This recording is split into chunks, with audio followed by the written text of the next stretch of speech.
코스피 지수가 아슬아슬했는데 그래도 상승불 빨간불은 켜면서 마감이 됐습니다. 물론 강하지는 않았는데요. 다음 주 월요일이 더욱더 궁금해집니다. 어떻게 전략을 세워봐야 될지 토마토 투자클럽의 이정우 전문가 전화 연결해서 이야기 나눠보겠습니다. 안녕하세요. 네, 안녕하세요. 이종호입니다. 네, 오늘장 어떻게 보셨는지 한마디부터 알려주세요. 네, 단기 악재 해소 구간이다라고 한마디 해드리고 싶고, 왜 이렇게 생각을 하냐. 어제 미증시가 상승한 거에 비하면 우리나라 증시는 힘을 못 쓴 느낌이 강하게 들고 있습니다.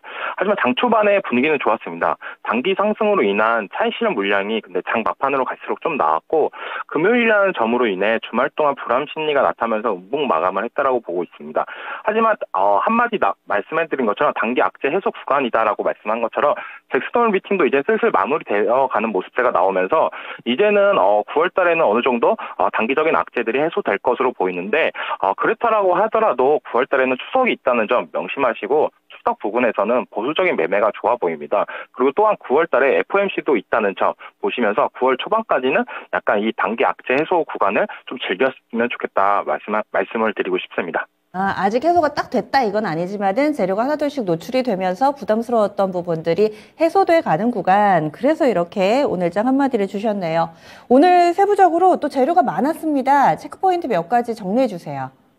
네, 오늘 체크포인트로는 네옴시티 관련주들의 상승세가 좀 눈에 띄게 나왔다라고 말씀을 해드리고 싶어요. 다음 주에 원희룡 국토부 장관이 네옴시티 관계자와 회동한다는 이슈로 오늘장 네옴시티 관련주들의 상승세가 눈에 띄었는데요. 이 네옴시티 관련주들은 바이든의 인플레이션 관련법보다 많은 금액이 투입되는 만큼 시장의 관심도 더 높다라고 저는 생각합니다. 다음 주 회동에서는 긍정적인 뉴스가 나온다면 이 네옴시티 관련 테마들은 지속적으로 관찰할 필요가 있다라고 말씀해드리고 싶고, 두 번째로는 코스피의 외국인들의 매수세, 이게 계속적으로 나오고 있는데 얼마 전까지만 해도 원달러 환율이 최고치를 경신했던 모습세가 나왔습니다. 외국인들의 매수세가 최고치를 경신하면서 매도세로 바뀌었다라면 이게 좀 시장의 악재로 느꼈다라고 저는 보고 있는데, 하지만 그거에 비해서 외국인들의 매수세는 계속적으로 나오고 있다.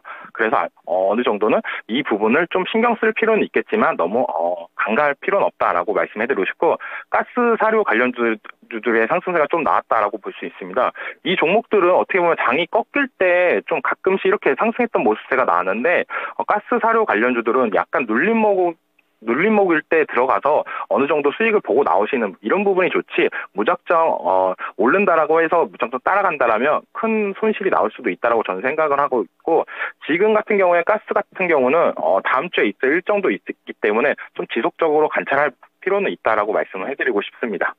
가스 쪽에 일정이 있어요? 다음 주에 어떤 주요 일정들이 있는지 그러면 정리를 해주세요. 네, 다음 주에 8월 28일 더불어민주당 전당대회가 개최됩니다. 이거에 따라서 뭐 정치 테마주들이 지금 잘 못 가는 모습세가 있지만, 여기서 당대표가 어떤 정치인으로 당선이 된다라면 그 관련 테마주들은 약간 상승할 부분도 있는데, 이런 테마들은 따라가는 매매보다는 보유 중이시라면 차익 실현을 하는 게 저는 좋다라고 보고 있고, 8월 28일 성일 하이텍이 보호회수가 해제됩니다. 얼마 전에 폐배터리 관련 종목으로 상장한 성일 하이텍인데, 이거 관련해가지고 또 상승세가 또 많이 나왔다라고 저는 보고 있어요. 근데 이때 보호회수 해제되는 물량이 전체 주식의 약 4%대로 알고 있는데, 이것에 따라 성일 하이텍이 약간 변동성이 생길 수도 있지 않을까라고 생각을 하고 있어가지고, 보유자분들은 이 관련 뉴스를 지속적으로 체크를 하면서 대응할 필요는 있다라고 말씀해드리고 싶고, 8월 30일 날 원희룡 국토부 장관이 사우디 네옴시티 투자 총괄 책임자랑 미팅을 합니다. 이 이슈 때문에 오늘 한미글로벌이 상한가 가는 모습을 보여줬는데, 왜냐? 삼성물산, 현대건설, 한미글로벌 담당자들이 이번 미팅에 같이 참석한다는 이슈가 부각되면서 이렇게 올랐던 모습세가 나왔습니다. 그리고 이 네옴시티 관련해가지고 아까도 말씀해드렸지만 지속적인 관심이 필요하다라고 말씀해드리고 싶고, 건설뿐만 아니라 건설, 기계, 원자재 이쪽 그리고 원전까지도 두루두루 볼 필요는 있다라고 말씀해드리고 싶고, 8월 30일 날 러시아 가스회사 가스프롬인 노스트스트림 이 배관을 일시 중단한다는 이슈가 있는데, 이게 뭐냐, 러시아에서 독일까지 가는 가스 배관이라고 보시면 됩니다. 요즘에 천연가스가 급등을 하면서 약간 가스 관련주들의 상승세가 나왔었는데, 이제는 좀 지켜봐야 되지 않냐, 약간 급등했던 모습도 있지만 이 이슈로 인해서 한 번 더 상승은 할 수는 있다라고 저는 보고 있는데, 단기간에 올랐던 종목들은 이 재료로 인해서 재료 소멸로 인해서 하락도 나올 수 있다는 점 명심하시고 대응했으면 좋겠습니다. 그리고 8월 30일 날 국내 최대 규모 수소산업 전문 전시회를 개최합니다. 이거에 따라서 요즘 수소 테마들이 어떻게 보면은 상승세가 많이 나왔다고 보고 있는데, 대표적으로 퓨얼셀 삼형제 종목들이 있습니다. 두산 퓨얼셀, 뿐만 아니라 범한 퓨얼셀 그리고 엑스 퓨얼셀이 있는데, 이런 수소 관련주들의 이때 뭐 신기술이나 이런 부분이 나온다라고 한다면 추가적인 수소 관련주들의 상승세가 또 나올 수 있다고 보고 있고, 단기간에 많이 올랐지만 그래도 수소 관련주들은 다른 신재생 에너지 관련주들의 약간 저가 부분이라고 판단되기 때문에 어느 정도 관심은 필요하다라고 말씀을 해드리고 싶고, 또 9월 1일 날은 또 시멘트 가격 인상이 있습니다. 이게 얼마 전에 또 시멘트 가격을 인상했는데 이번에도 인상한다는 점, 약간 이런 부분에 있어서 인플레이션이 다시 한번 더 부각될 수도 있다는 점이 있고, 이 시멘트 관련주들은 약간 가격 상승 이런 부분이 나올 때 재료 소멸로 인해서 조금 떨어졌던 모습세가 를 알고 있습니다. 그래서 조금 약간 보유자 영역이다라고 말씀을 해드리고 싶습니다. 잭슨홀 미팅 쪽의 내용이라든지, 그리고 다음 주에는 월말 월초가 같이 있기 때문에 각국에서 뭐 제조업 지표도 나오고, 또 미국에서는 PCE 물가 지표 나오고, 고용 지표까지 상당히 많은 경제 지표가 집중돼 있는데, 그 부분은 시장에 큰 의미는 없다고 보시는 건가요? 이것보다는 저는 9월 13일에 있을 8월 소비자 물가지수, 이게 제일 큰 포인트다라고 말씀을 해드리고 싶어요. 왜냐면 지금 다른 지표보다는 이 지표에 더 관심이 많다라고 볼 수가 있고, 어느 정도 잭슨홀 미팅 마무리가 되면서 이거 관련해가지고 계속적인 이슈는 나왔습니다. 금리 인상이나 이런 부분에 대해서 매파적인 발언을 지속적으로 했는데, 이런 부분이 지금 시장에서 왜 올랐냐, 미국 시장을 왜 올랐냐라고 판단한다면 그 전에는 75bp보다 더 큰 거를 사람들은 두려워했습니다. 하지만 이번 잭슨홀 미팅에서 어느 정도 이슈가 나왔던 게 많이 올려봤자 75bp구나, 이러면 시장의 예상치는 어느 정도 반영이 되겠구나라는 안도감이 저는 있다라고 보고 있기 때문에, 근데 하지만 소비자 물가지수가 좀 약간 급등이나 이런 부분이 나온다라면 다시 한번 이런 말은 번복이 될 수도 있다고 생각하고, 그거에 따라서 이제 9월에 있을 FOMC 이거에 영향이 갈 거라고 보고 있기 때문에, 항상 소비자 물가지수는 미리 보는 FOMC다라고 생각을 해주시고 대응하는 게 더 낫다라고 말씀을 해드리고 싶어요.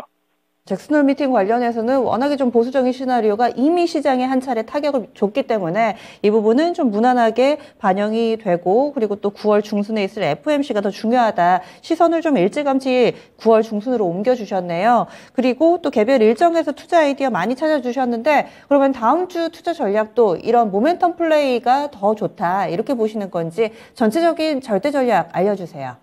네, 절대 전략은 오늘 계속적으로 얘기했던 네옴시티 관련주들은 지속적으로 관심 가지고 대응할 필요가 있다라고 말씀을 해드리고 싶어요.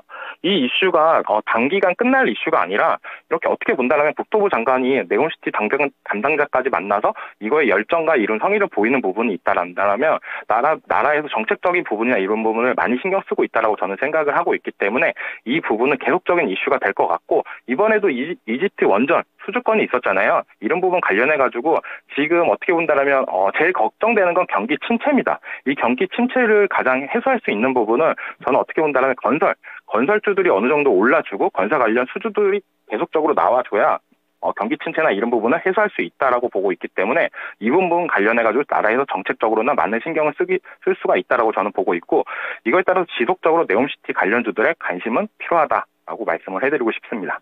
오늘 같은 경우는 중소형주 가운데서도 레퍼런스 있는 기업들이 크게 올랐었는데, 이쪽 뭐 원전, 중장비 만드는 업체들, 네옴시티 가운데서도 어떤 쪽이 좀 더 매력적이라고 보세요? 저는 어떻게 본다면 오늘 딱 그 시장은 딱 대장주를 딱 찍어줬다라고 봐요. 한미글로벌이라는 종목이 가장 눈에 띄었다라고 볼 수 있는데, 이 기업이 생각보다 시총이 작습니다.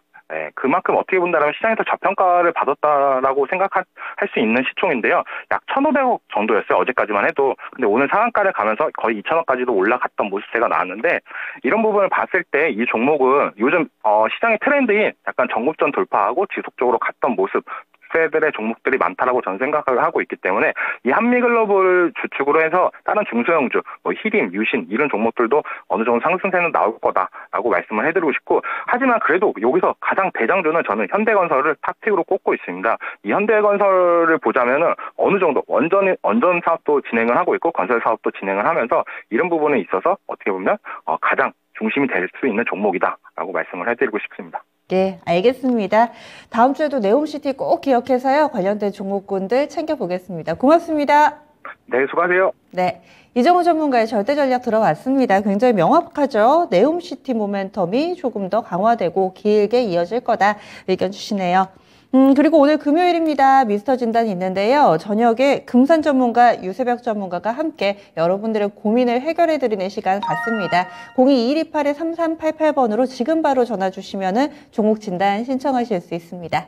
준비한 내용 여기까지입니다. 다양한 투자 판단에 대한 도움 말씀드렸고요. 종목의 상승과 하락을 보장하지는 않습니다. 주말 편안하게 보내시고요. 다음 주 월요일에 뵙겠습니다. 고맙습니다.